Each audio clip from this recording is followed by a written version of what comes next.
Hello everybody, my name is Salleh, reporting from Studio A at the USC Edinburgh School. Today we have a very special guest who made covers of Disney and video game theme songs and also has amassed 100,000 subscribers. I know. Let's welcome Chris Villain. What's up, you guys? So I'm really happy to have you with us today. I'm super excited to be here. Alright, first of all, how did you start posting videos on YouTube? What inspired you? You know, I started, my first job was working at Disneyland, and I was singing in the shows there. And the people that would come watch my shows really loved what they saw, and they were like, hey, we love your voice, we love to hear you sing, but we kind of want to hear you sing stuff that isn't Disney, or we want to see you do other stuff on camera. You should make YouTube videos. And I was kind of like, if I made them, would you guys watch them? And that's how it kind of all got started, and it kind of turned into what it is today. Wow. Yeah. Do you realize that a lot of your videos have now amassed to 11 million views? 11 million? Yeah. Oh my gosh. Wait. Yeah, look. That's crazy. That's crazy. Like, if we look at your most popular videos, right? Uh-huh. Part of Your World, which is How I Found You, and the yeah, other that's three videos. nuts. Look at that. It's so all weird. together. It's so weird because it feels like I didn't start that long ago. And Yeah. so the fact that all of that has happened since is just like, it's a lot. When did you first start? I started probably doing YouTube videos about like 3 or 4 years ago. But the time has moved so quickly that it seems like maybe a year and a half, maybe 2 years. What kind of videos do you like making? Or what's your niche? Yeah, I feel like a lot of the videos I do are music related. So I found a really nice audience in kind of the music world on YouTube, and a lot of the songs that I do, I like to take female characters that already exist and switch them into guy songs and people seem to really like it. So it's been something that I've continued to do. And you dress up as the characters too. Yes, I do. Which one was your favorite out of the three? You know what? I want to say either my guy version of Ariel or Cruella de Vil, because both of those turned out so good. And I just recently did Anastasia, which I guess technically isn't Disney, but a lot of people had been requesting that, and so it was super fun to do. I got to do it with my dog, and we were out in the snow. It was super fun. Your dog's super cute. Thank you. I love him. Alright, so how do you usually find time to edit your videos? Do you just do it in your free time, or? You know, I feel like a lot of people don't realize because they just see the end product, but it really is its own full-time job. So, usually I like to, if I'm not recording a vlog, I like to involve my friends so it kind of seems like we're hanging out, you know?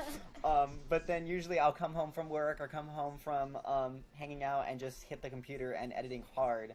And if I'm ever in a jam, which I find myself in a lot, I can usually send some footage over to a friend that edits my videos, and so I have a little support team going. But yeah, it's definitely a full-time job. What about when your friends are in there? Do you talk to your fans? Yeah, I feel like talking to my fans is something that I really like to do, and I feel like for some people it can become a burden, you know, because it's a lot to deal with. I like to use Instagram Live.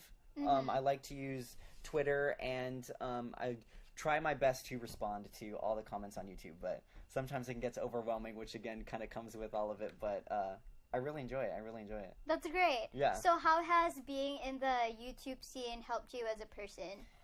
You know, YouTube and social media is super weird in the sense that when you put out a video, you put out a picture, you're unknowingly kind of just putting yourself out there to be judged. I've been super lucky to attract a fan base and people around me that are super supportive. And so making videos and doing photo shoots and putting out things that I love have attracted people that love the same thing, and so it's kind of like really boosted my confidence in the sense of like, oh, maybe I'm not alone in loving nerdy stuff or Disney stuff, and it kind of has really grounded me. Yeah. So, seeing that do you get invited to places or whatever when you do those kind of things? You know, it's something that's kind of just recently started happening for me, and it's super interesting, but I just recently hosted a panel with one of the actors from Walking Dead at WonderCon, and Wow. that picture right there is from a Harry Potter convention where I got invited to perform and be a part of a little show that they did, and then of course we kind of do like a little talk back afterwards, and it's all super fun, and it all kind of just is happening, you know? It's super weird. I feel like people don't realize how quickly it happens. I have so many questions. Like, what did you perform at that panel? So that panel, it was almost kind of like a fan-made interpretation of one of the Harry Potter stories, and we kind of just took it off into our own little world, and I was playing the son of one of the characters in the Harry Potter stories, and kind of like his story and like what he was experiencing. Like the future Harry Potter. Exactly. It was super fun. It was really fun. That's so great. Whose son were you? I was Remus Lupin's son, Professor Lupin, who is the Oh. werewolf. And so I was dealing with a lot of like internal angst and struggle because like my dad had been passed away. Spoilers, I'm sorry if you love Harry Potter. But yeah, it was a cool experience to be a part of. That's cool. All right, so last question. Yeah. If you had, what advice would you give to people just starting out, maybe singing Yeah. or getting into the industry? You know, I started out doing something that I loved, and I'm glad that I did that because everything came super naturally to me, and I was able to continue putting out content that was similar to what I started off doing. Mm-hmm. So I feel like even though it's a kind of a different time and things are different on social media, that if you start out doing something you love, I don't think you can go wrrong, you know? And That's then, good. Yeah, and then just keep doing it, because once you break that barrier and you can continue putting out content, it all just kind of works for itself. Flows. Yeah. All right, well, that's all the time that we have for today. Signing off from Studio A, this is Serafina Salleh, and... And I'm Chris Villain, and we're going to leave you with an awkward dance party.